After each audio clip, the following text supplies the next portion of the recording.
They're both at Air Force talks where they've got a granddaughter that's a sophomore at UNL. I don't know. Well, So your grandparents. that's real. I think we need to trying to go. Yes, yeah. We need to do that.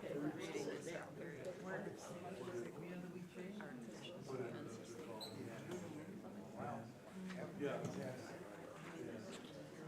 And he would come, and his talk was not about gardening for birds. His talk was about buying bird seed from him for birds.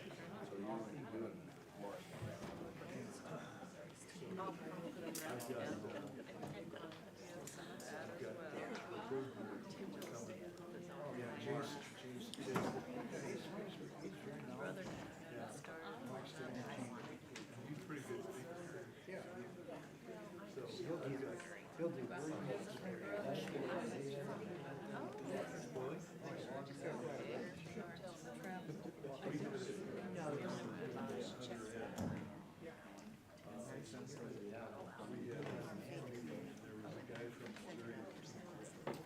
He could do calls for virtually every manner of wildlife. He was really, his talk was. You're bringing back.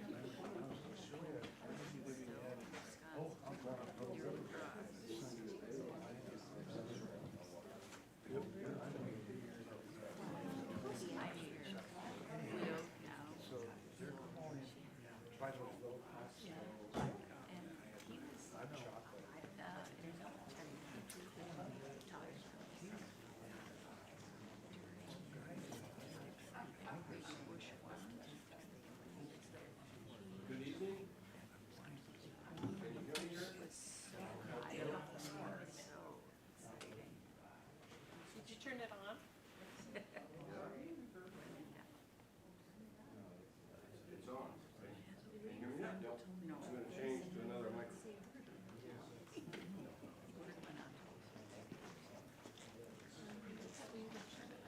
This might bring you on.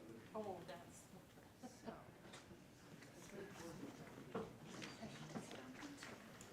I think this one will work. So, good evening.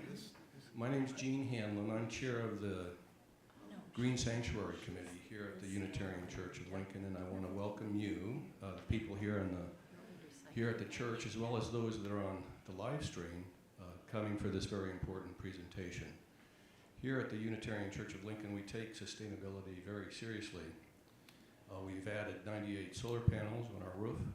We've installed geothermal heating and air conditioning systems, as well as air source heating and air conditioning systems, a heat pump, water heater, and in an analysis that we did just earlier this year, we've had a 67 reduction in our energy use per square foot here from 2011 to 2024, and then our greenhouse gas emissions have reduced 62% during that same time period. So we're quite proud of the work that we've done to mitigate our impact on climate change. So following Dr. Bathke's presentation, we will, of course, allow questions. We'll be handing out microphones, so if you have questions following the presentation, please raise your hand and a volunteer will bring the microphone to you. For those of you on the live stream, if you have a question, please place that in the chat, and we'll be monitoring that, and we'll pose those questions as well. So I'd like to introduce our speaker tonight. Her name is Dr. Deborah Bathke. She is the Nebraska State climatologist and an associate professor in the School of Natural Resources. She was a climatologist with the National Drought Mitigation Center for 16 years. And during that time, she authored the U.S. drought monitor, served as a coordinator for the center's education and engagement activities, and worked to develop decision support tools for drought risk management. In addition, Dr. Bathke was the lead author of the state's 2014 Climate Impact Assessment, Understanding and Assessing Climate Change Implications for Nebraska. Dr. Bathke is a native Nebraskan and grew up in Ponca and has a BS and MS from the University of Nebraska-Lincoln and a PhD in Atmospheric Sciences from Ohio State University. Her title of her presentation tonight is Understanding and Assessing Climate Change, Preparing for Nebraska's Future. So please welcome Dr. Deborah Bathke.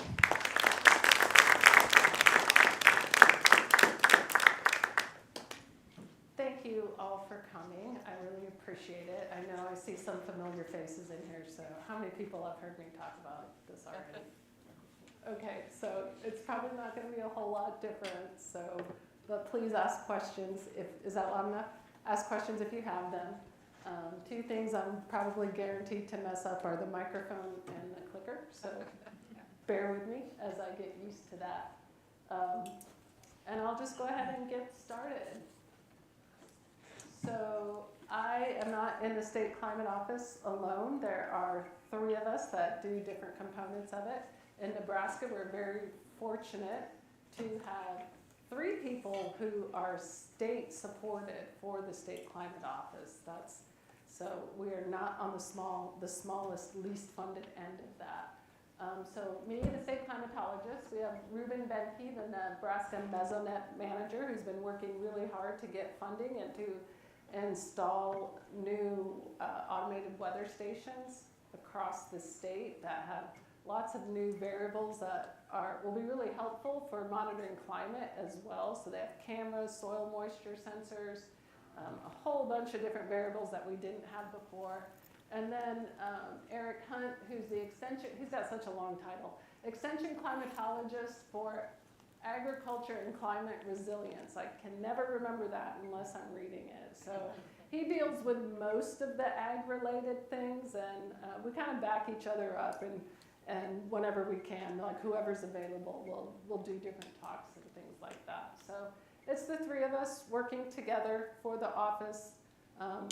We're not each other's bosses. We just all work together on everything. Our mission is to provide climate data, information, and knowledge to assist with decision making in the state. So whether it's at an individual level, whether it's for a church or an organization like this, a state agency, or the state as a whole. We do this to help Nebraskans prepare for and respond to potential changes to climate change in Nebraska. And we do that through monitoring weather and climate conditions, not just from our own state network, but from national and regional networks as well. A little bit harder to do right now with the shutdown because a lot of the websites that we use to get our data and our information are not available right now. We do that with partnering and collaborating with other climate service providers. So on UNLV's campus, we also have the National Drought Mitigation Center, and we have the High Plains Regional Climate Center. And then we partner with other state climate offices as well. So we are partnering with the Midwest Climate Hub and the Indiana State Climate Office to hopefully transition some new tools that they have to Nebraska as well. And then one of our favorite things to do is to get out and talk to people like you about weather and climate and answer your questions. So the big part of our job over this last year was putting together this climate report that was commissioned by the state legislature through LB 1255, and I think it was in 2022 that was commissioned. And since then, Martha Durr left the state climate office. They brought me on to help out with the report since I did the previous one, or to do the report since I did the previous one.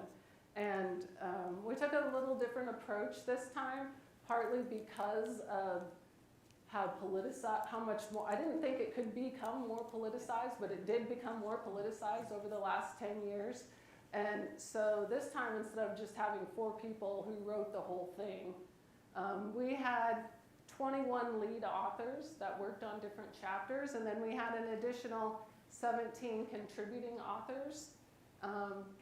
We had an advisory group this time that we talked to about how we would approach certain topics of the report, what things we would include, all different aspects of it. When we realized that the money the state allocated was only about half of what we needed to complete this, who helped us with identifying ways to make up the difference in the funding.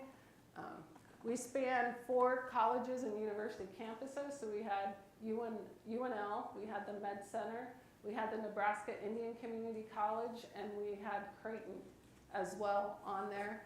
And all in all, across the whole University of Nebraska system, we represented 25 different campus programs. And I think of those 25, 4 on there are on the list of proposed elimination for the university. So that can affect what we can do going forward.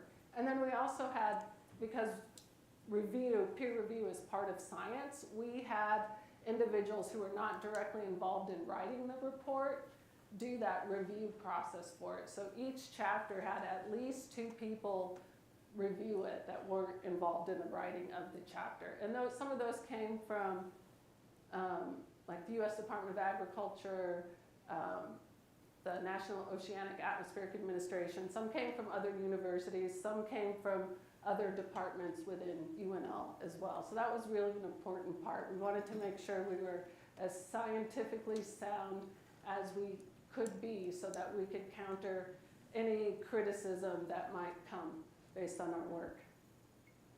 This is how the report is organized. It has been available online for, I think, about 3 weeks right now. If you want to know where to find that, I can help you find that.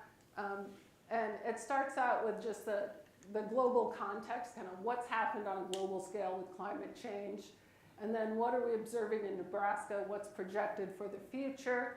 And then we have numerous focus topics that range from agriculture, ecosystems, water resources, rural communities, indigenous peoples. I'm going to forget them off the top of my head. I have a slide showing them later. And then we have 2 chapters on beliefs and attitudes, and one of those is the response of faith-based community, and then one of perceptions of Nebraskans as part of the rural poll. And then we have our next steps, and then this other thing that's something new to this report is that we have some supplemental information, and it's online now in a prototype searchable database, and I'll talk more about that later, but that has different adaptation options that can be taken at an individual level or household level, a community level, things, different levels like that. So I like to show this graph for people who maybe don't know as much about climate change as you all do here in your church. so you guys, I found, are very knowledgeable about it. But I like to show it because it shows where we are at with the warming. So almost 2 degrees Fahrenheit of warming over the last 2,000 years. And I get the argument a lot, and I'm sure you've all heard it too, well, the climate's always changed. What's the big deal? Well, the big deal is one of all of the people on the planet. The last time it was this warm, we did not have, what are we at now? 7 billion, 8 billion? I don't even, something like that. I don't even remember. Oh, hi. I didn't even remember the number on that. But so one is we didn't have this many people on the planet putting pressure on the resources. And then the second is that how rapid this rate of change is. It's 10 times faster than coming out of the last ice age. So it's extremely rapid, something that we have not seen before in either the instrumental record, which only goes back 150 years, or the paleoclimate record, which from things like ice cores and lake sediments and tree rings, which goes back a lot longer than that. And And if you don't believe the temperature data, because that gets criticized a lot, well, there's all these different temperature data sets. Well, there are over 50 other indicators that show that the climate is changing. And those range from the acidity in the ocean to obviously changes in greenhouse gases and temperature, changes in the cryosphere. Think about the changes that we see here, or that you've experienced here in Lincoln. I, for one, know that I grew up in Nebraska, so my personal allergy season has shifted later.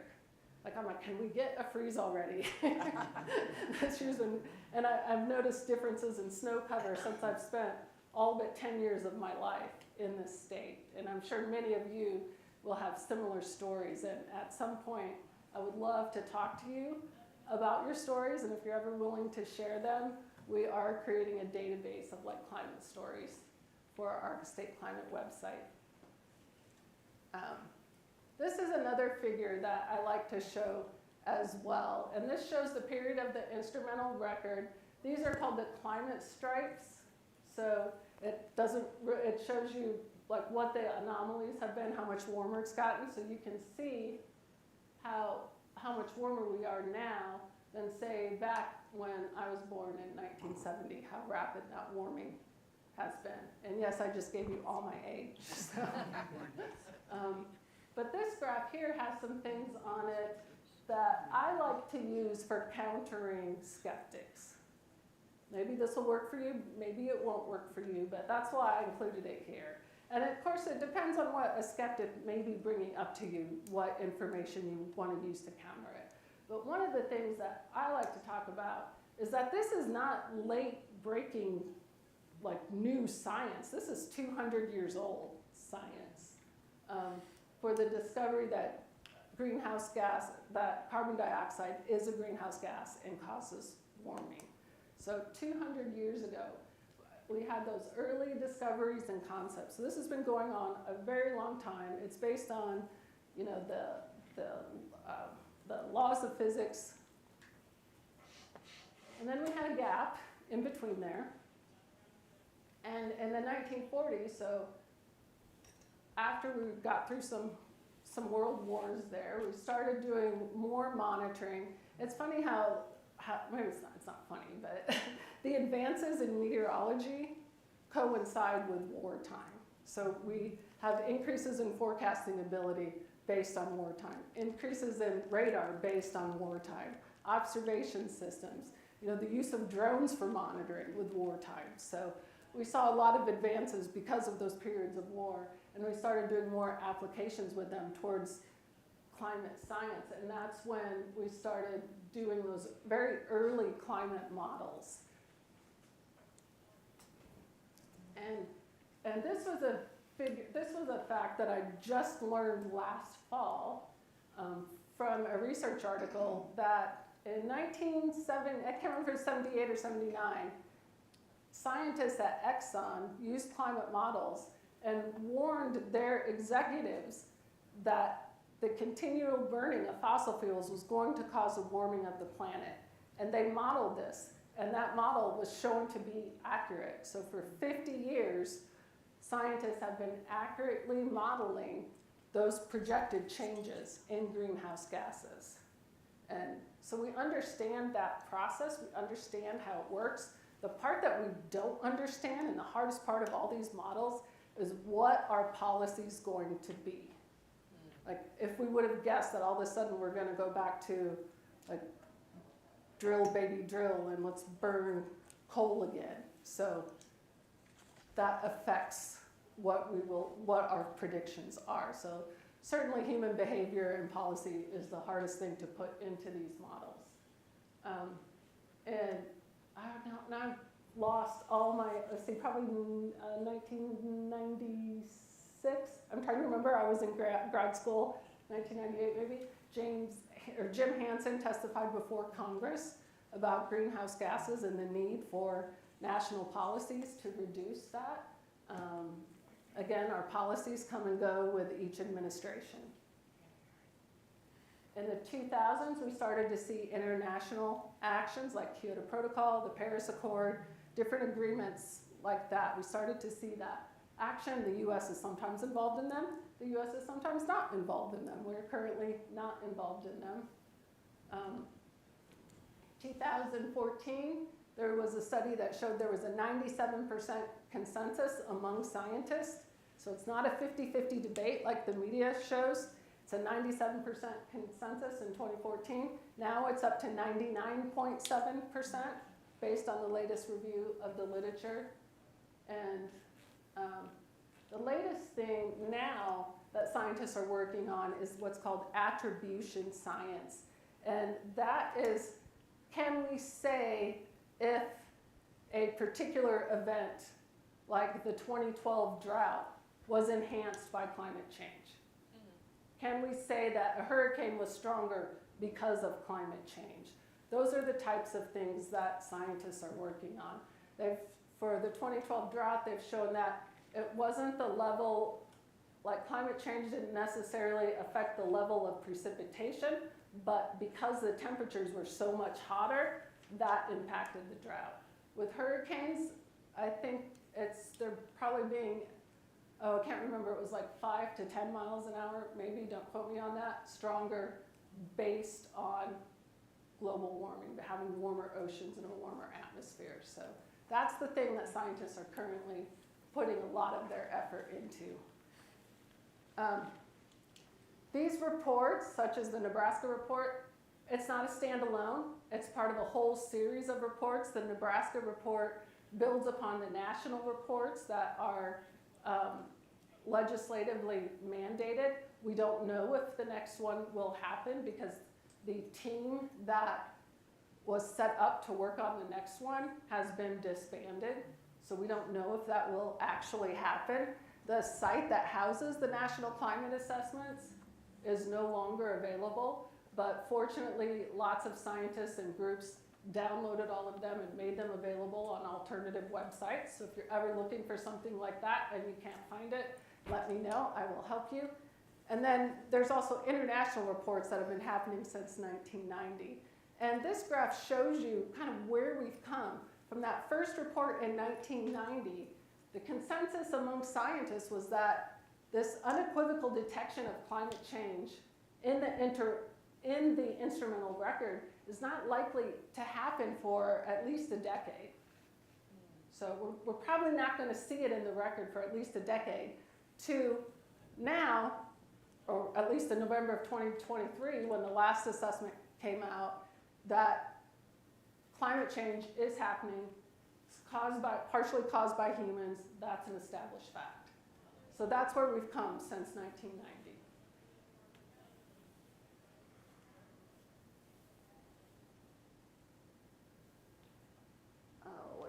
Where was I going with this? Okay, this is a new slide. And then I went in the hospital. So this is talking about, so why does 2 degrees matter? We said that we've raised the global temperature about 2 degrees compared to what it has been over that longer term trend.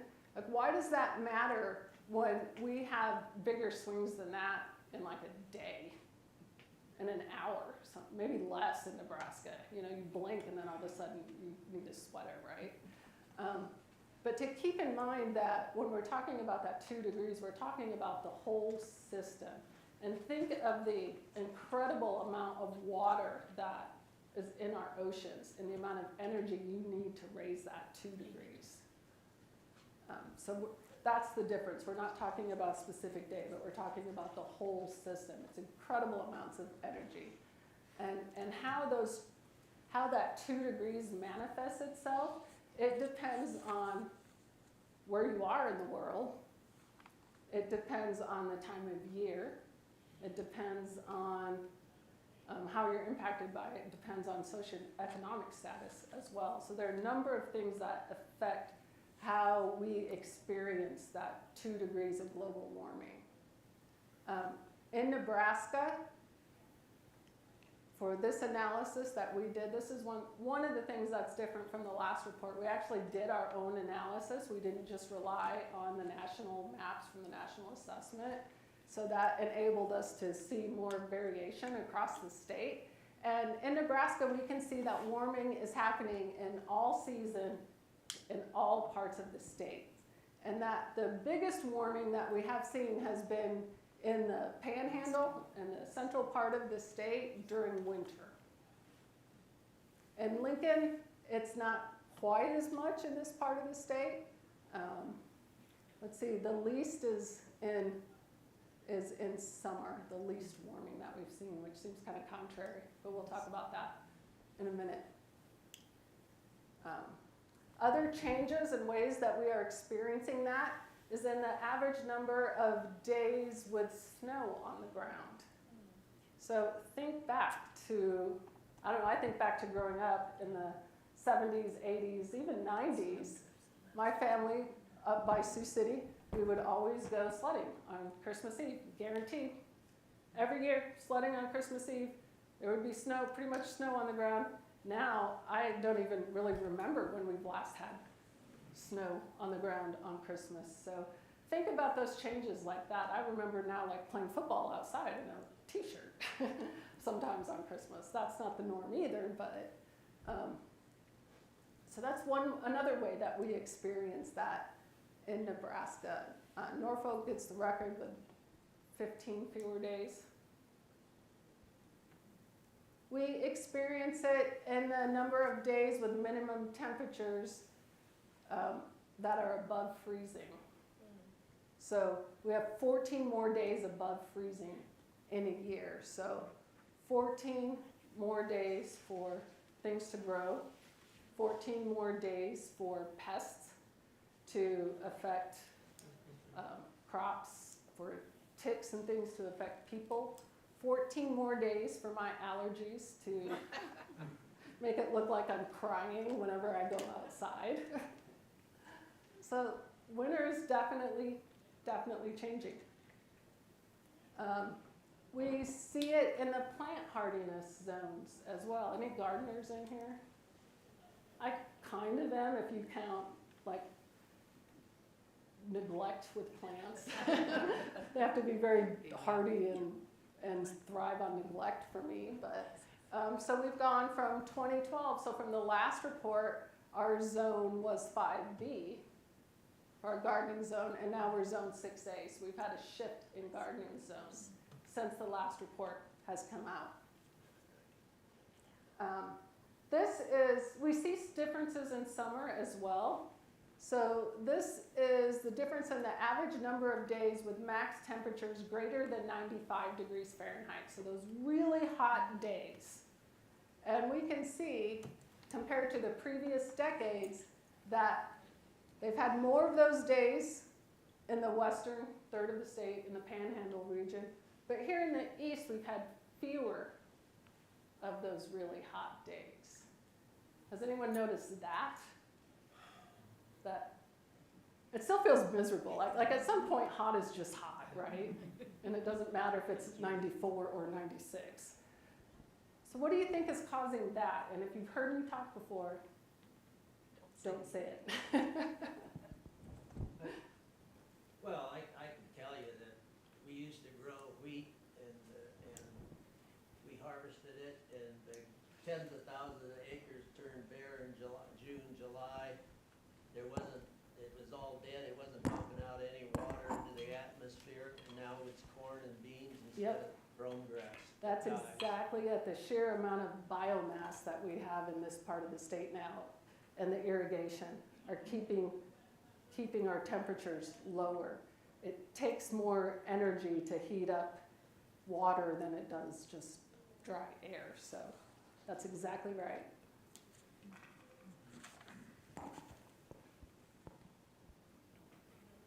One thing, and maybe this is why you don't notice that it feels any different, is that when we combine humidity with it, that equivalent temperature is awful. That's how I describe it. The humidity makes my hair frizz, makes it feel like I can't breathe. But we've seen an increase of 11 days of those, what we would consider more dangerous heat days, over 80 degrees with that equivalent temperature. So it would be 11 more days when you would have to worry about outdoor workers And I don't think Nebraska has protections for outdoor workers. I always say, I don't think so. I think there's only 4 states that have protections for outdoor workers, and Nebraska is not one of them. It's 17 days in Omaha, 10 days in North Platte. So definitely we're feeling that effect of more humidity. Lingering summer heat. Summer is lasting longer. We're experiencing those 80-degree temperatures, at least on average, 8 days later. We hit 80 yesterday. I think it was, we hit 80 yesterday. And I would suspect if you looked at when they start in the spring, that's probably, maybe, spring is hit or miss. It's been weird, like it gets hot and then it gets really cold again. But just a couple years ago, we had an 80-degree day on February, it was leap year, February 29th. So, energy demand for cooling has increased by 9%. It's not offset by the decreases for heating, so it's good that you've increased your energy efficiency and brought down your bills and decreased your emissions. What about rainfall? Nebraska, on average, is getting slightly wetter. It's not usually, if you look at just the average numbers, doesn't seem like a whole lot, but the story isn't in the averages. The story is in when the increases are happening. So in the spring, why would you not want precipitation in the spring? That's when farmers are trying to get out into the fields. So we're seeing more precipitation in the spring. The other place where the story is in the intensity. So instead of seeing these nice rains where we get this nice steady rain all day, we are getting the downpours, that increase in intensity. And so we've seen about a 30% change and increase in that hourly rainfall rate. So those types of rains that cause flash flooding, those types of rains that, like McCook had, about a month ago, where they had 2.5 inches in a single hour and over 5 inches in a day. So we're experiencing more of those extreme events. So fortunately in Nebraska, we, unlike in Texas, we actually have soil, like topsoil, and so we're not going to get the level of flash flooding unless it's in our urban areas. That's where we're more likely to see our types of flooding. Lincoln has done a lot of work on that, but there still are some areas that flood here in Lincoln. And the stories in the intensity, so we get those really intense rainfalls, but we also get some really intense droughts.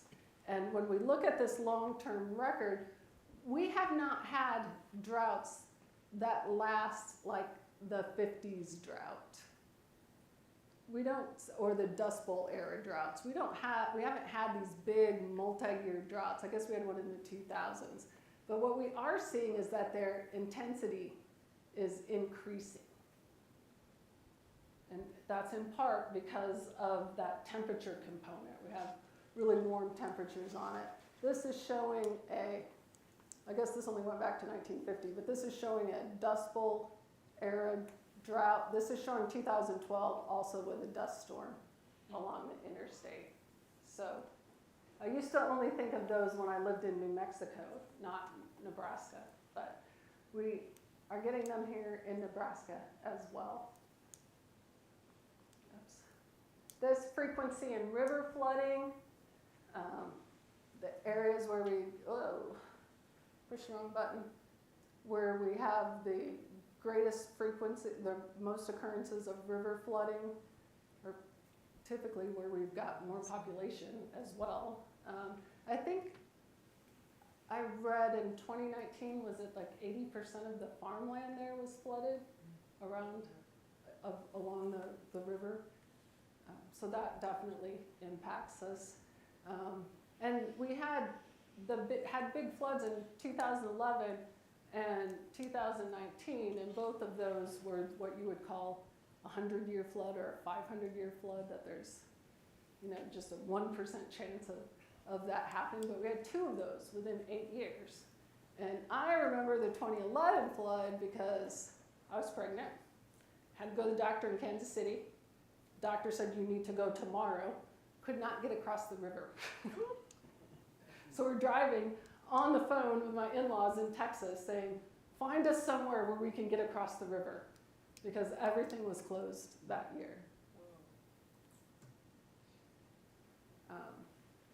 This was an interesting finding from the Nebraska Conservation Survey Division, which is our state's geologic survey, and they do the groundwater.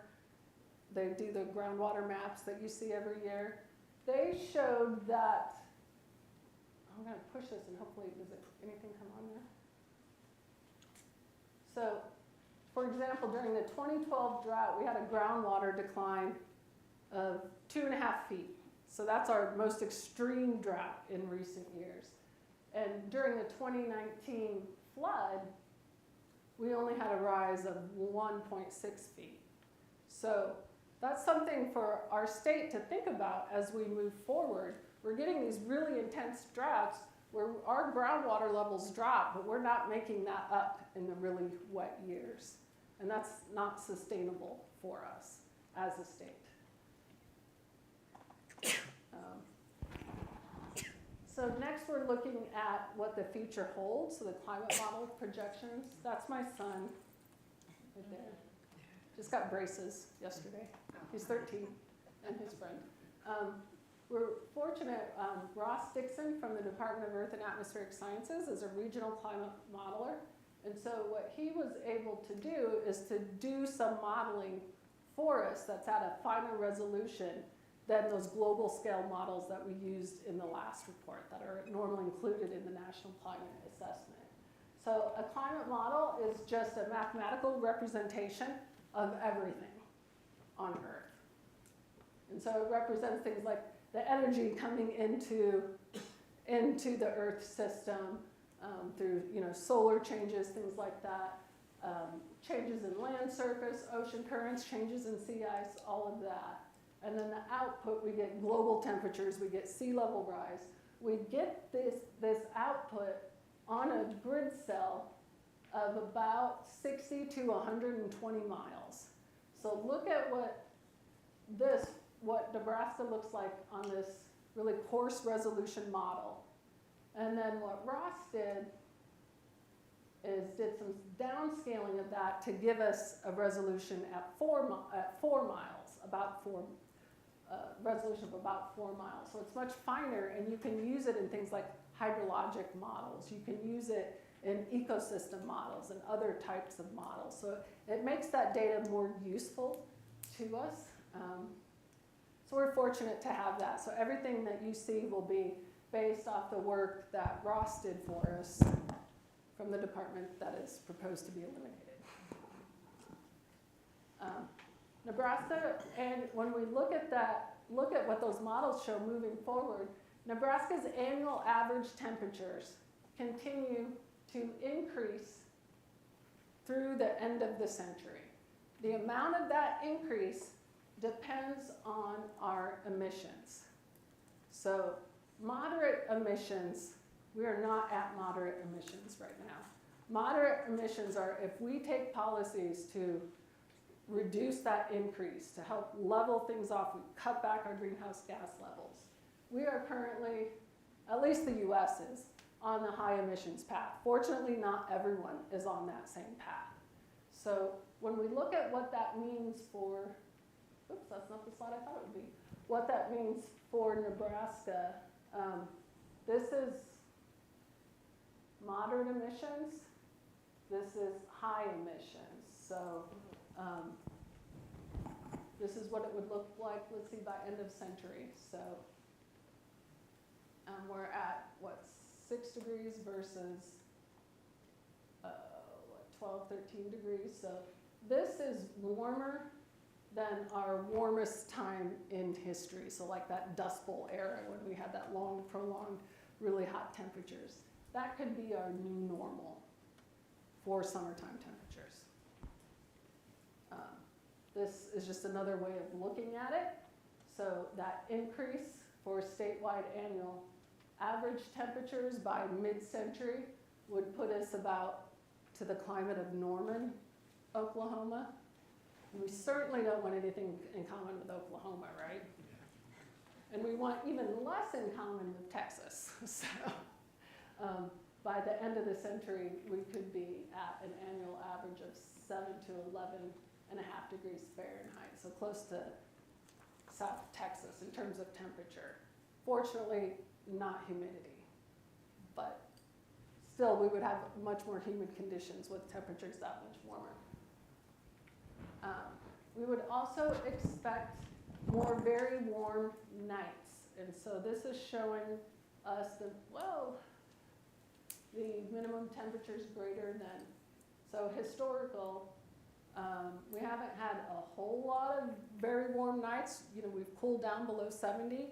I remember, well, when I was growing up, we had a window air conditioner in my parents' bedroom because my dad worked in a cast iron foundry and was hot all day and did not want to be hot when he came home. But my brother and I had to deal with the fan in the window because it cooled down enough at night. But we're not getting that cooling at night the way that we used to historically, and we're expected to get even less of that in the future. So that has an impact not only for human health, but also for livestock as well. It's very important that they're able to cool down at night. And then the cold days, we're expected to have fewer cold days in the winter. Not that we won't still get them, but we will have less of them. So more very warm nights, about 10 times more common. This is the famous picture that they like to show anytime it gets hot in Lincoln of people sleeping out on the lawn at Capitol. And fear of those cold days. This is Nebraska's lowest recorded temperature of -47. How people ever decided they wanted to live here in a sod hut, burning twists of grass or buffalo chips is beyond me. But because I complain when I have my central heating and air conditioning that I'm miserable. Projected changes for that plant hardiness zone. So we went from 5B to 6A. That's not supposed to be 2023 up there, but the projected change for the future for 2050 is 6B. So another change in that gardening zone and what we can grow.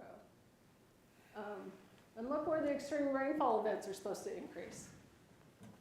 Right where we have the highest frequency of flooding. So we can expect more flooding, more road closures. So our other chapters that we have, and I can answer basic questions on these because experts in these subject areas wrote these, so I'm not going to talk about these, but I can answer questions on them. Our undergraduate intern is currently, I saw the string of emails come across while I'm at home, setting up times for them to do like webinars and interviews that you'll be able to access online to have them talk about their chapters. So I showed something from the water systems chapter, we have the energy chapter. An interesting thing shown in that, and I can show it afterwards if you want, is that, well, Nebraska, it's not interesting that Nebraska relies mostly on coal, but that all types of energy sources, whatever route we decide to go, are subject to climate risks. So from the coal plants to the solar panels, like everything is. And so if we want to ensure reliability, we're going to need a mixture of energy sources. And sometimes it likes to be sold that everyone wants to make everything all 100% green. Well, it can't be all one thing for our energy sources, which you guys know because you have solar panels and geothermal here. So agriculture, human health, communities in the built environment. There's a lot of focus on the 2019 flood in this. I think every author chose to use that to provide examples of what things could look like. Climate justice and equity.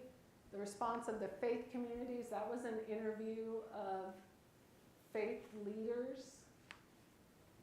And it was an interview of faith leaders to see how much they were talking about climate change in their sermons. And it was of all the religions in Nebraska. And the answer is they're not. And then Nebraska's perceptions of climate change. The not surprising finding from that is that it follows political lines more than anything. I made this diagram that shows a summary of impacts from climate change. So more frost-free days, more record-breaking rainfall, and then how that goes out to things like reduced crop yields and increased habitable regions for pests, a cancellation of cultural events, so things like the powwows that they have around the state, could be 4th of July celebrations. Like, was it 2 years ago when it thunderstormed? I didn't get to light any of my fireworks. Increased flooding, declining surface and groundwater levels leading to subsidence of infrastructure. And all of these are undergraduate student made this. I'm so proud of her. She's a wildlife major, showing how intertwined all of these impacts are. And one thing we have in this climate report is we have some case studies that show those kinds of things. We related the changing sea ice. We talked about that and its impact on national defense, and how our Guard and Reserve units train in the Arctic region right now, because we're having passageways that are open that have never been opened before. So they do that Arctic training. We talk about the number of days that our National Guard troops and Reserve troops are activated for disaster relief, and how that has increased. I can't remember the number. I should have looked it up right before I came in. But it's either 4 or 10-fold. That's a huge difference. But the number of days that they're spent, the gist of it is the number of days that they are spending responding to hurricanes or wildfires or anything else is taking away from their training days for national defense, which in turn affects our national security. We talk about the long-lasting impact of hurricanes and how Katrina caused a migration of people from the Gulf of Mexico. And we even had former New Orleans residents settle in Nebraska following Katrina and stay here following Katrina. So we can expect more of that type of thing. So we have 5 different things we talk about, how they're related and intertwined like that. We can limit future warming. You guys are certainly doing your part here in this church. Climate change, well, the science, like we get the science. Again, the policy is very, very complex. It takes interdisciplinary approaches. When we talk about transitioning energy in Nebraska, we have to have the social scientists help us understand why people, like when I go up home to northeast Nebraska, I think I hear people say, oh, those wind farms are so ugly. I'm like, well, what if you have power plants spewing out black smoke in your yard? Is that, would you like that more? So, and not wanting nuclear and people's acceptance towards that and towards solar. So it takes the social scientists to help us understand things. It takes a level of coordination at all levels of government, both vertically and horizontally, and globally as well. So it takes that level of coordination. So we need the political scientists, and we need those who know policy. It takes balancing the concerns, the short-term economic concerns, which is where we are in the US right now, against what's good for the health of the earth and the environment and our ecosystems. And right now we're putting economy up here and everything else is down here. And how do we bring that back into balance? And then again, everything is interconnected. So you have to think about, if we do this, what does that mean for this, and then this, and then this, and then this. And I think probably most policymakers take that and this out to 4 years max. Yeah. So one thing that the state legislature had asked for when they commissioned this report was that there was a separate report written by a third-party consulting group that they said came up with a climate action plan, but that was never going to happen. We had $150,000 for the whole thing. Lincoln, for just the city of Lincoln, had $1 million. And then Omaha had $3 million. And then through the Biden infrastructure plan, the state got, $6 million to do something? So off $150,000, that was never gonna happen. But what we did instead was we came up with, we called them opportunities for mitigation and adaptation. And for each of the report chapters, we had impact summary tables. So what impacts would you expect to see in that sector based on what's happening in the climate? So we had 8 of those for those 8 focus topics of the chapters. For each of those, we did a risk assessment saying, how confident are we that this change is going to happen based on, are we already observing it? Like we can see that temperatures have been warming, so we're already observing it. And what is our sensitivity to the system? Is it going to happen near term, or are we looking way out? So we have these risk assessment tables, and then we have strategies for each of those with actions underneath them. So a strategy might be, I don't have one up there. I just have the actions. But so for example, let's see, this is with a state action would be work with water compact members to develop strategic pathways for future water allocations. To a business, it might be, or a home, to consider installing rain barrels and watering gardens with rainwater. So we have 348 total different actions that you can look through based on either sector or level, individual town, like that. I found this graph, I absolutely love it. It says, what will your climate legacy be? If you're a baby boomer, born around 1946, so the amount of warming that you would experience in your lifetime is what's highlighted by that box. And the pathways, if we continue on the path we're on, you can see the warming on the top there. So very high, how much warmer it will be, very low. So this is the amount of warming for baby boomers. For my, what'd I do? Okay. For Gen X, which is my generation, the amount of warming that we'll experience in my lifetime. And then that's millennials, that Gen Z. Oops, I didn't have it. So for millennials, so Gen Z, which is my son, like they've never known temperatures below anomalies below those long-term averages. So, and in a 1.5 degree Celsius world, so over 2 degrees Fahrenheit, if anyone in here is 23, I'm not, but you will be expected to experience about 2 times as many wildfires as previous generations, about 2 times as many crop failures, about 6 times as many droughts, and 15 times as many heat waves. So we definitely, at some point, our federal government needs to take things seriously. Deb, can you pull your microphone back? I'm sorry, I was getting hot. Yeah, well, you could put it on your right. So this is my last slide. Our next steps in future work, what we hope to do, hopefully if we don't get a whole lot of pushback, I've already had some pushback, but hopefully not a whole lot, is we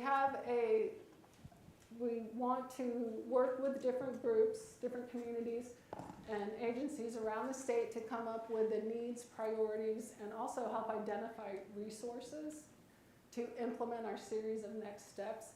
And those are things like increasing communication, getting out, doing talks, increasing data collection, building out that mesonet, also for infrastructure, increasing the access to data and information via our websites to promote evidence-based policy making. So let's come up with a plan for the state of Nebraska. Let's develop our economic plans based on what's realistic with the climate.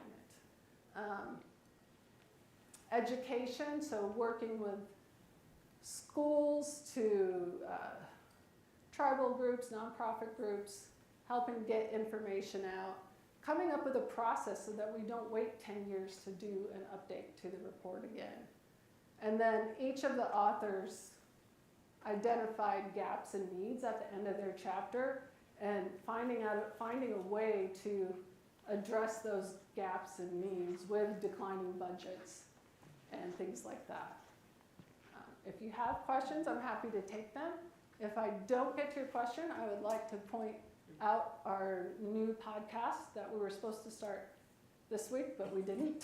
So maybe next week. It's called The Climate is Nuts. You can either Google The Climate is Nuts, or you can use that QR code. And East Campus has the southern flying squirrel now. Noticed it last year. That's in part due to climate change. So that's our emotional support animal for climate change.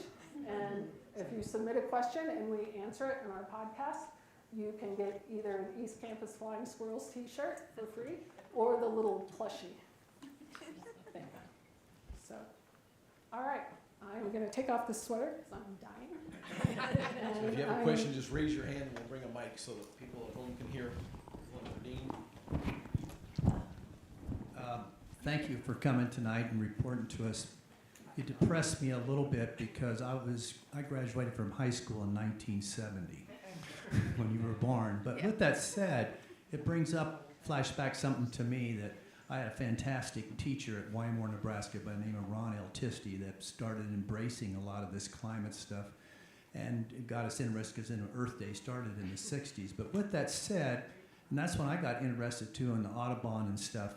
And one of the big factors that was discussed back then, and I noticed it isn't even being discussed here anymore, and that is about the population, about birth control, family planning. You know what? It boils back down to it's us human beings. We're stupid, and we're destructive in everything. And now you don't used to see that. Matter of fact, Waukesha, I think we used to kind of have a family planning kind of a committee, special committee, or zero population looking at. That isn't even being discussed. It's like as sinful as hell, but it's got to be. But I even noticed, I was looking at that, even the college students' report there. I was trying to, I didn't see it all, but there's nothing about that. And we're not going to get anywhere unless we start addressing that.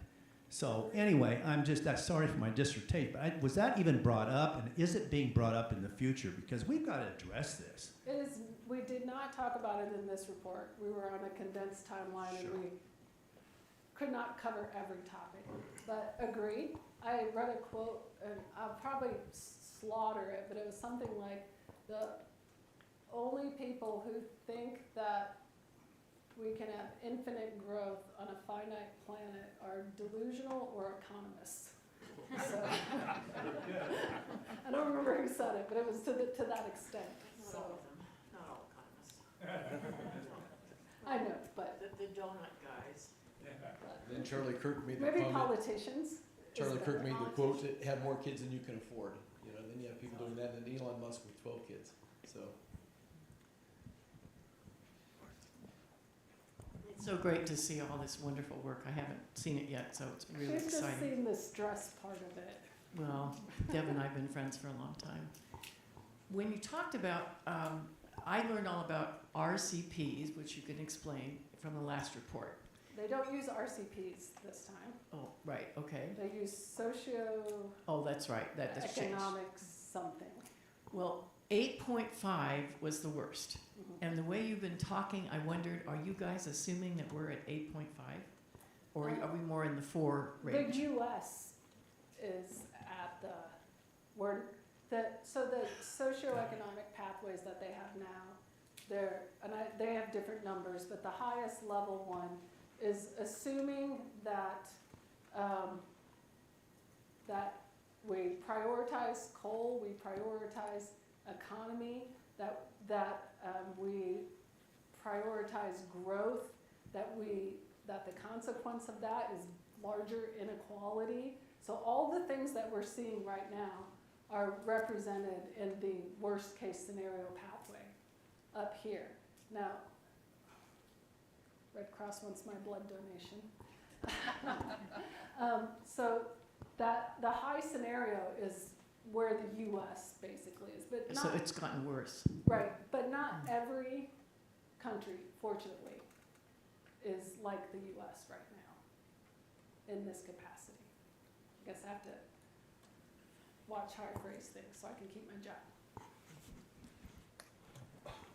I have a question regarding, the legislature asked you, you to do this study. Mm-hmm. What's the process to present the results to the legislature and state agencies for Absolutely those not. next, no It had process? to be submitted to the clerk of the legislature via electronically, and that was the only requirement, is that. And since this was passed in 2022, or since LB 1255 passed in 2022, and it was co-sponsored by Bostar and Flood back when he was in the Nebraska Senate, a lot of the appetite for this type of work has crashed and burned, I guess. So. Thank you, I really appreciate it. I was wondering about your projections for the future, how you arrive at that, because, you know, like with the less ice, less snow cover globally, water absorbs more heat from the sun. Are you taking that into consideration when you do your projections? Yes, all of that goes into the global climate models. And then these are downscaled statistically. There's also dynamic downscaling, which basically reruns the models at a lower resolution versus using statistical relationships. So the statistical doesn't handle things properly because it's based a lot on past relationships.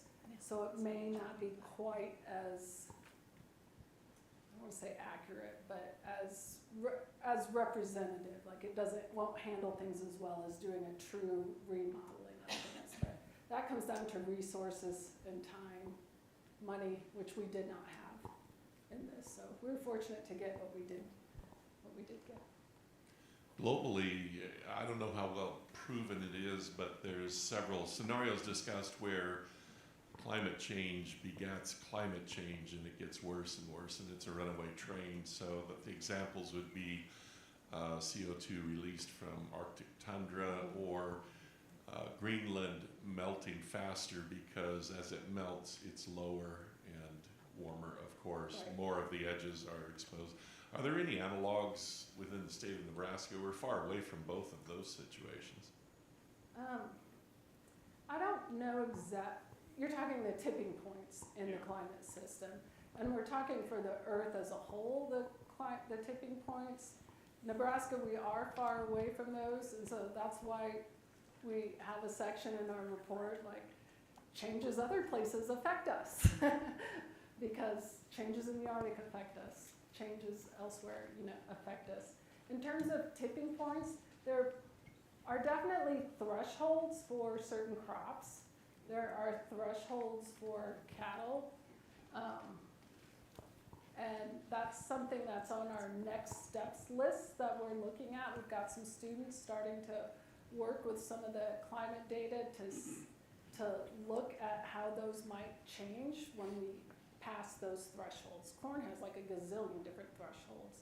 And so we're working with the economists, we're working with the wildlife experts, things like that, to try and get a better handle on that and to use those as a talking point, maybe to make it be more meaningful to people than, 2 degrees, we get that in a day, So like this is what the impact would be on Nebraska. So we're working on it, that's my answer. Well, as we all may know, if we read the climate journalism, one of those tipping points has just been Yes. achieved this last week. I didn't realize it was number one. But the whole point is cascading tipping points that a lot of the tipping point theorists like Linton, and many others are concerned about. So it isn't necessarily that it's regional, I think, but really whole system, which then has cascading effects that would affect us. And things like sea ice in the North Atlantic, this is some of my graduate work, if that sea ice melts, then that in turn affects storm tracks. And we see that in Nebraska, if the jet stream is like just north of us or just south of us, that's why we're so bad at El Nino, La Nina forecasting here, is because we literally sit right under the jet stream, and whether it's shifted, a little bit to the north or a little bit to the south. And so certainly all of those types of things will affect where that jet stream sits, which in turn affects our precipitation, our temperatures. We see it with the polar vortex. Like that's a term we hear a lot. That part of that is from that it's warmer in the US than it used to be in winter. And so it slows the jet stream down and it becomes wavier. And so then that cold air funnels down over Nebraska. So we're not completely immune. And then everyone will want to move here when they migrate from the coast.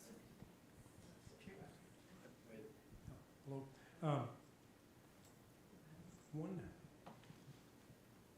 I liked all the graphs, but I've thought of one more graph. There is one in denial works for a lot of people and a lot of industries, but one industry that will go out of business if it is in denial is the property insurance industry. That seems like something worth tracking. I've got an interview tomorrow morning with NPR on that very thing, so I have to go home and reread those parts of the report about that. But certainly we see insurance pulling out of states right now. Colorado, California, Florida, lots of places like that. Nebraska has very high rates, and we have seen an increase, and I didn't show the graph in the data, but we have seen an increase in the number of hail days here in Nebraska, and wind events as well. And so the author from Creighton, Dr. Ryan Wisher, talked a little bit about insurance in there. Certainly we could go into that more. I'm not an insurance expert, nor is he. He's social justice, but we talk about it a little bit in there, but certainly we need to have more work done on that, and there needs to be some state and federal policies that address that as well, too. So, and from my understanding, Nebraska doesn't have as strong as regulation as some other. Does anyone know more about this than me? Feel free to talk. It wouldn't take much to know more about this than me. But from my understanding, from my discussions with Dr. Wisher, is that we don't have that real strong insurance oversight at the state level, so that in part is not helping to keep our rates down. But I don't know for a fact. I gotta brush up on all that by tomorrow morning at 10:30. I had another question. I'm wondering if we aren't getting in some ways closer. You projected like in many decades we're going to be like southern Texas. And yet I heard here about a week ago that in northwest Missouri this year, the dew point was 85 degrees, which is tropical. Mm-hmm. And when we're talking on average there, so our new normal would be like that. So we're getting, I mean, we've always had humidity here, but not quite to what we've seen it more recently. So it all comes down to averages over long to get to those numbers on the graph. That was just used to demonstrate. But yes, we're certainly on our way with higher dew point temperatures. We got a mic over here. Too. Wait a minute, Dean. Oh, Dean, wait a sorry. minute. We got a mic. Oh, Yeah, You got one. you thank can you always for ask me. thank you for the great work that you did on the report of Nebraska. The focus being adaptation, resilience, and I think much of avoided emissions. Are there any Nebraska-specific emission removal opportunities that we should be having conversations around? Well, the state of Nebraska had received the 307 million from the Biden administration for the One Red program to look at reducing emissions through agriculture. Agriculture is our biggest source of emissions in Nebraska because we don't have as many people as some of the states with bigger cities. So agriculture is our big source. Can you hear me back there? I'm sorry. Agriculture is our big source. So we've received that $307 million to address that. The last time I checked their status, we're supposed to still be getting that money, but it's through the EPA, so I don't know. I thought it was already here. Is it he- well, I the think last? so. Well, Is it here now? Because for I a while think that I heard they were still going to get it, but they weren't going to spend it because they weren't quite sure if it was really going to be here. Well, I think some of it's here. Some of it's here? Into biodigesters and a variety Okay. of things that deal with CAPOs and agriculture. Okay. Yeah. So there are some things that are being addressed, and you can look at if you look at One Red Nebraska climate grant, then they have their priority climate action plan, and you can look at what they've identified for that. For the actions that we have identified in the report, we looked at, I forget how many, 70 different climate action plans and whatever local state plans to identify actions and opportunities that could be suitable for Nebraska, or could be implemented for Nebraska to help us identify that. And we hope to keep that updated, so if research shows some new ones that are successful, we want to put those in. I was handed the thing on your church. I want to put that up as a case study to show other congregations the types of things that could be done. Granted, that money through that program is no longer in existence, but there might be some money available through the One Red plan for congregations as well. Two questions, and I don't know if this is a myth. I have no idea on that, but I'd like to have you address that. With center pivot irrigation, too, I've been heard about in the western part of the state how they feel their humidity is up. Is that true? Is center pivot had an effect on our climate in a sense? And then the second question is about the hydrology, the groundwater situation. Again, I know too in southeast Nebraska, they're getting worried more about rural wells because there's been more center pivot operations, and then there's areas that they're growing corn that they never used to grow corn in. So my first question is that a myth about center pivot is affecting our humidity? And then number two, about where our groundwater is at. We didn't look at that specifically, at least yet we haven't looked at that specifically, but I tend to think of it, if you're taking water where it doesn't naturally occur, and or taking it from somewhere where it occurs and putting it where it naturally doesn't occur, I think of it kind of like smoking. It's going to have some kind of effect. Whether we can quantify that effect yet or not, I don't know. So. And then the groundwater? And then, can you please repeat the groundwater question? Just on the groundwater levels, has there been, in part of your study, looking at groundwater and again, center pivot irrigation, how it affects us environmentally too? So, in the water chapter, they didn't specifically, I don't think they specifically talked about center pivot irrigation, but they talked about that if we look statewide at groundwater level averages, that those tend to follow our precipitation patterns. Management is going to be crucial here in Nebraska for that. I'm not a groundwater person, but I can direct you to someone who can answer those questions better than I can. Deb, the military was highly involved in climate, research until recently, of course, because of the global instability. Is that going to kill your research in the future because that research isn't coming in? Well, and Don Bacon was even on the record saying that we need to prepare our bases for this, because look at what happened to Omaha. But that's not a priority right now. Right. So. And the bigger picture was the military was saying that would create instability in the world, which would create, wars and other things, and so they're worried about the conflicts, Yes. not just the actual Yes. bases being And- underwater or getting ripped up by tornadoes or whatever. And there are some studies that are working on things like that. There's some of that at UNL. I don't know if it's still happening. Do you know if the Drought Center's hotspot stuff is still happening? I'm not sure. Yeah, I'm not sure either. So it's hard to keep track of the funding changes because it seems to change weekly. I'm assuming that department's been wiped out, anything with, in the military side with climate change, anything with that word climate. Department of Defense did not get budget cuts, so hopefully some of that. I guess they have been instructed to not talk Use the about word, right. not talk about climate change. At least. We won't know, there's no press there. Right, exactly. So Dr. Bathke has indicated she'd stay as long as we wanted, so if you have more questions, how about one more question, and otherwise, if you have other questions, you can talk to her here after the presentation. How about we give Dr. Bathke a round of applause?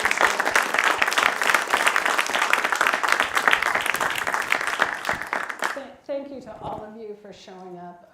We really appreciate your coming and listening to us talk, and appreciating all of the blood, sweat, and tears, mostly on my part, that went into this report. So thank you for coming and listening. And if you want to hear about any specific chapter, I can facilitate arranging that for you, whether it's a virtual presentation or an in-person presentation like this, or if you want to have a couple people from the other chapters come and talk to you. I'm happy to help with that. If you're just kind of done with climate talk for right now, I get that too. So. Is your interview going to be live or taped later? It's going to be taped? I have no idea. It's on YouTube. On YouTube? Yes. Tomorrow. NPR. I'm talking about NPR. I have no idea. I just had an email, and I haven't even been checking emails, but I saw that said, would you be available tomorrow for an interview about this and this? And I was like, okay. Is this available online? This is available online, and if you, do I have it at the very beginning? Maybe. If you, It's easy to get from Nebraska 2024 climate assessment. yes. I just Googled that. Or if you go Nebraska NSC. Interfaith Power and Light also has it online. Okay. But Nebraska State Climate Office, our website, it's a tab right on our front page. So it's nsco.unl.edu. I think I put it up here at the very beginning. There's got to be a faster way of doing this.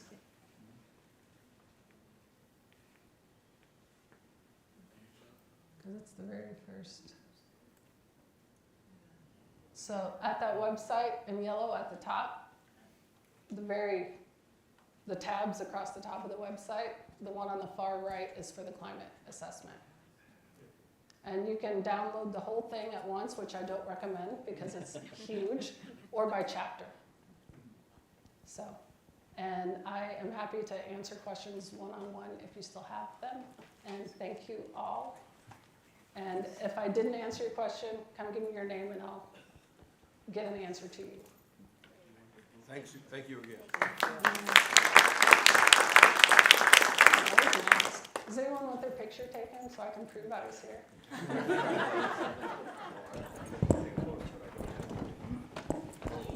Take it back to me. I should have. You want a picture taken in front and sent to you? Yeah. I can take one across the office.